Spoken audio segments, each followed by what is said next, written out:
The mahogany grandfather clock in my parents' study struck 7, its deep chimes echoing through the tense atmosphere of our annual family financial meeting.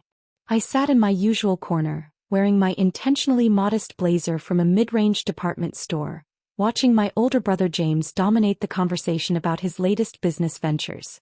The family tradition started when we were teenagers, yearly meetings to discuss investments, careers, and maintaining the Harrison family's sterling reputation in Boston's elite business circles. Now, at 34, I was still expected to attend these sessions of carefully orchestrated humiliation. And that's how I closed the Peterson deal, James finished, adjusting his Rolex with practiced casualness. $15 million in pure profit. He smirked in my direction. What about you, little sister? Still running that tiny consulting business from your apartment? I thought about my office. Not the small consulting space they knew about, but the entire 45th floor of the Morgan Building downtown. Global Dynamics Consulting, my tiny business, had just finalized negotiations to acquire our biggest competitor for $50 million. The contracts were being signed at midnight Tokyo time, just minutes away. It pays the bills, I said quietly, watching Mother wince at my apparent lack of ambition. She was resplendent in her Chanel suit, carefully selected to remind everyone of our family's position in society. Paying the bills isn't enough for a Harrison, Father declared from behind his massive desk, his Harvard law degree prominently displayed behind him. Your brother is making moves that matter. Real estate, tech investments, merger acquisitions, that's how you build wealth. I suppressed a smile, thinking of the real estate portfolio hidden under my holding company's name. The very building where James rented his prestigious office space? I'd acquired it 6 months ago through a shell corporation. Speaking of investments, Mother interjected, her diamond bracelet catching the light. We need to discuss your trust fund, Emma. Here it came, the annual threat to my financial security. Little did they know I'd never touched that trust fund. It sat untouched, a reminder of everything I'd built without their help or approval. Yes. Father leaned forward, his expression stern. We're concerned about your future. 34 years old, no significant assets, no proper career trajectory. The family name means something in this city. James couldn't contain his glee. Remember when she turned down the VP position at Sterling Corp? That could have been your turning point, sis. Instead you're what? Helping small businesses with their books. If they only knew that Sterling Corp was now one of my company's subsidiaries, acquired through a complex series of transactions that kept my name hidden from public view. The VP position they'd arranged? I'd ended up hiring someone far more qualified who didn't get the offer simply because they lacked the right family connections. Actually, I started, but Father cut me off with a wave of his hand. We've made a decision, he announced. James will take over management of your trust fund. You've proven you can't handle the responsibility of the Harrison fortune. My brother's face lit up with smug satisfaction. Mother nodded approvingly while Aunt Eleanor, who sat in the corner documenting everything in her role as family record keeper, scribbled furiously in her leather-bound notebook. Furthermore, Father continued, we've arranged a position for you at James's company. Junior account manager. It's more than you deserve, but at least it's a step toward respectability. The grandfather clock continued its steady ticking, marking each second toward midnight Tokyo time. My phone sat silent in my pocket, waiting for the notification that would change everything. Dad's right, James added, straightening his Italian silk tie. It's time you learned how real business works. No more of this small-time consulting nonsense. Under my guidance, you might actually amount to something. Mother dabbed at her eyes with a monogrammed handkerchief. We just want what's best for you, darling. You've been such a disappointment, but it's not too late to change. I thought about my company's latest acquisition, how it would make Global Dynamics the largest independent consulting firm in the eastern United States. About the charitable foundation I'd established that was changing lives while they were focused on changing country club memberships. About the real estate empire I'd built while they assumed I was barely making rent. A disappointment, I repeated softly. Is that what you all think? It's not what we think, Father said firmly. It's what we know. Look at the facts. No significant achievements, no major assets, no real contribution to the family legacy. You're the family disappointment, Emma. It's time you accepted that and let us help you. James actually high-fived Father, A gesture so inappropriately juvenile it almost made me laugh. Almost. Then my phone buzzed. My phone's vibration felt like destiny humming in my pocket. The notification was from Sarah, my CFO. Acquisition complete. Global Dynamics now valued at $780 million. Press release scheduled for 9 a.m. Eastern Standard Time. I looked up at my family, still basking in their moment of collective superiority. James had moved to father's side of the desk, both of them already discussing how they'd rescue my financial future. Mother was on her iPad, probably researching country clubs where James's new position as my financial guardian would be suitably appreciated. Before you continue planning my rehabilitation, I said quietly, perhaps we should review some numbers. Now Emma, Mother sighed, you know finance isn't your strong suit. That's why we're doing this. I opened my briefcase. Not the designer one they expected, but a modest leather case that had accompanied me to billion-dollar negotiations. Actually, I prepared a presentation. This isn't necessary, Father started, but I was already connecting my laptop to the room's projector.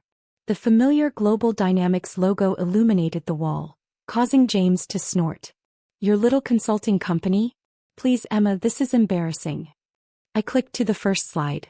Global Dynamics Consulting, founded 2018. Current market valuation, $780 million. Annual revenue, $150 million. Staff, 1,200 employees across 15 countries. The room went deadly silent. Even the grandfather clock seemed to hold its breath. That's impossible, James stammered, grabbing for the financial reports I'd started distributing. These numbers can't be right. They are, I continued, advancing to the next slide. As of midnight Tokyo time, we've acquired Barrett International, our largest competitor. The press release goes out in. I checked my watch, approximately 12 hours. Father's face had gone pale. Barrett International? But they're. The company that rejected James's takeover bid last year? I finished for him. Yes, that Barrett International. Mother's iPad slipped from her fingers. But your little office downtown is a satellite location. Global Dynamics headquarters occupies the top 10 floors of the Morgan building. I paused, enjoying the shock on James's face. You know the building your office is in? I bought it 6 months ago. You own the Morgan building? James whispered. Among others, I clicked through slides showing my real estate portfolio. The Prescott Tower, the Hamilton Complex, the Wellington Hotel chain. The Wellington? Mother's voice rose an octave. But we had your brother's engagement party there last year. Yes, I know. I comped the booking fee as a gift, actually.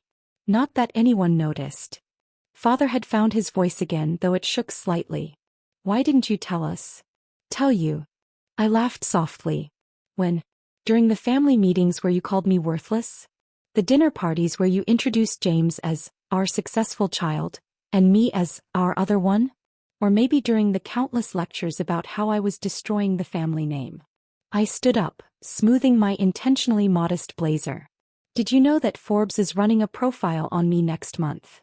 The Silent Titan, how Emma Harrison built a business empire in secret. They're particularly interested in how I managed to acquire 17 companies without anyone connecting them to me. The room erupted in chaos. James was frantically Googling on his phone. Mother was having what appeared to be a mild panic attack, and Father just stared at me like he was seeing me for the first time. The trust fund you're so worried about? I continued, each word a carefully placed stone in the monument to their misjudgment. It hasn't been touched. I have the statements here to prove it. Every penny I've earned came from my little consulting business that you were all so quick to dismiss. Aunt Eleanor had stopped writing, her pen frozen mid-sentence. The family records, she murmured. All these years I've been documenting my failure. I suggested. Perhaps it's time for a new chapter. The acquisition documents appeared on the screen, page after page of figures that represented not just business success, but a complete rewriting of the Harrison family power structure. By the way, I added almost as an afterthought, that junior account manager position at James's company? I own controlling interest in his parent corporation. So technically I'd be offering myself a job at my own company. The aftermath of my revelation unfolded like a carefully choreographed symphony of chaos. For 3 full minutes no one spoke. The only sound was James frantically scrolling through news articles about global dynamics on his phone, his face growing paler with each swipe.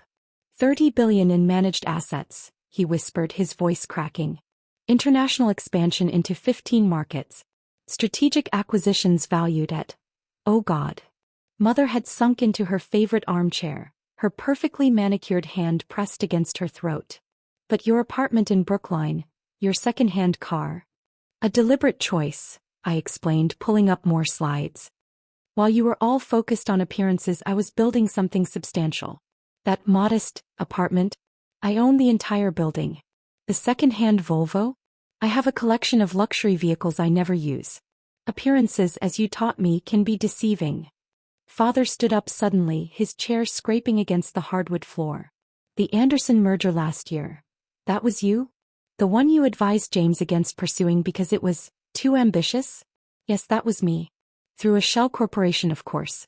Just like I acquired the country club you rejected my membership application for 3 years ago. James collapsed into his chair. The Wellington hotel chain, the Morgan Building, Anderson Corp. How did none of us know? Because, I said, pulling up another document, you were all too busy measuring success by the labels you could see to notice the empire being built right under your noses. Did you know that the prestigious office space you leased, James? You've been paying rent to one of my subsidiaries for the past 2 years. Mother found her voice, though it trembled. But surely, the papers, someone would have connected. Emma Harrison is a common enough name, I explained. And Global Dynamics operates through a complex network of holding companies. The press release tomorrow will be the first time everything is connected publicly. I clicked to a new slide showing a family tree of my corporate holdings. Global Dynamics is just the tip of the iceberg. There's the real estate division, the tech investments, the venture capital fund, all operating independently but connected through a master holding company. The venture capital fund, Father muttered, realization dawning. The mysterious fund that outbid James for the Stanford tech startup. Was mine, yes. I smiled slightly.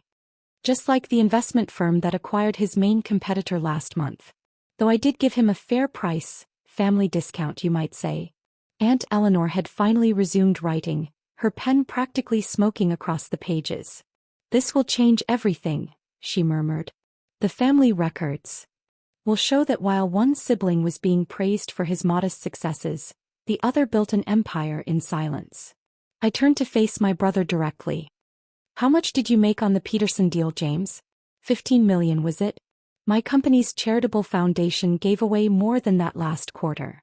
The mention of charity caused Mother to perk up. Foundation? You mean the Harrison Foundation for Business Innovation? The one you all assumed was started by some distant cousin? That's mine too. We've provided seed funding for over 300 startups, focusing particularly on entrepreneurs from disadvantaged backgrounds. Father was now pacing, his carefully cultivated poise completely shattered. The Morrison deal, the Asian expansion, the tech corridor development, every major deal we've been chasing was either executed by me or influenced by my companies, I confirmed. That's what happens when you build real power instead of just talking about it. I pulled out one final document, the latest Forbes rankings of the most influential business leaders under 40. This comes out next week. I'm ranked 3rd. James, you might want to check where you landed. Oh wait, you didn't make the list. The family meeting that was supposed to be my intervention had transformed into something else entirely. Years of condescension, dismissal, and outright hostility were being rewritten in real time. So, I said, closing my laptop, shall we discuss my trust fund? Or perhaps we should talk about James's company's upcoming board meeting, where, as majority shareholder, I'll be proposing some significant changes to the executive structure. The press release hit at exactly 9 a.m. Eastern Standard Time. Within minutes, my phone erupted with notifications. CNN, Bloomberg, Forbes. Everyone wanted to tell the story of the stealth billionaire, who had built an empire in secret. But I was more interested in the drama unfolding in my parents' study. James was still frantically calling his board members, only to discover they'd known about my ownership for months. Each call ended the same way. with him learning just how thoroughly I'd orchestrated his company's future. "The board meeting next week," he said hoarsely, finally setting down his phone. "You're going to fire me, aren't you?" "Actually, no." I pulled out another document. "I'm offering you a choice. You can stay on as COO, reporting directly to the new CEO Umi. Or you can take a generous severance package and start fresh somewhere else. Either way, the days of you looking down on your failure of a sister are over." Mother had moved from shock to damage control mode. She was already on her phone, calling her social circle, trying to get ahead of the story. But she kept glancing at me with something new in her eyes, fear mixed with a grudging respect. "The Prescott wedding next month," she said suddenly. "They're holding it at the Wellington. My hotel, yes." I smiled. "Don't worry, Mother. I won't cancel it. But perhaps it's time for the family to rethink who gets invited to which social events." Father hadn't spoken for 20 minutes. He stood by his wall of achievements. The Harvard degree, the legal awards, the photos with business luminaries, all suddenly dwarfed by what his disappointing daughter had accomplished. "How?" he finally asked. "How did you build all this without any help?" "Without help?" I laughed. "I had the best help possible, your constant underestimation. Every time you called me a disappointment, I used that anger to push harder. Every door you closed in my face made me build my own doors. You taught me well, Dad. Just not the lessons you intended." Aunt Eleanor had filled nearly 50 pages in her notebook. "The family history," she mused. "It will need significant revision." "Yes," I agreed. Starting with the chapter about how the greatest Harrison success story was written by the person this family tried hardest to erase. My phone buzzed again. Sarah, my CFO, with an update. Global Dynamics stock had jumped 30% on the acquisition news. The Barrett International merger was already being hailed as the deal of the year. My net worth had increased by nearly $200 million since breakfast. "I have a board meeting in an hour," I announced, standing up. "And then interviews with Wall Street Journal and CNBC. The quiet phase of my career is over." "Wait," James called as I reached the door. "All these years, at family dinners, holidays, you just sat there and let us." "Let you what, James?" "Let you believe what you wanted to believe. Let you bask in your imagined superiority." I turned back one last time. "You all created this situation. I just profited from it." Mother stepped forward, her social climbing instincts kicking in. "Darling, perhaps we should plan a family dinner to discuss." "Check my assistant's calendar," I cut her off. "I'm booked solid for the next 3 months, but she might be able to squeeze you in." "After all," I smiled, echoing years of their condescension, "family is important." As I walked out of the study, I heard Father mutter, "My God, what have we done?" What they'd done was create exactly what they'd always wanted, a Harrison success story for the ages. They just never expected it to be me.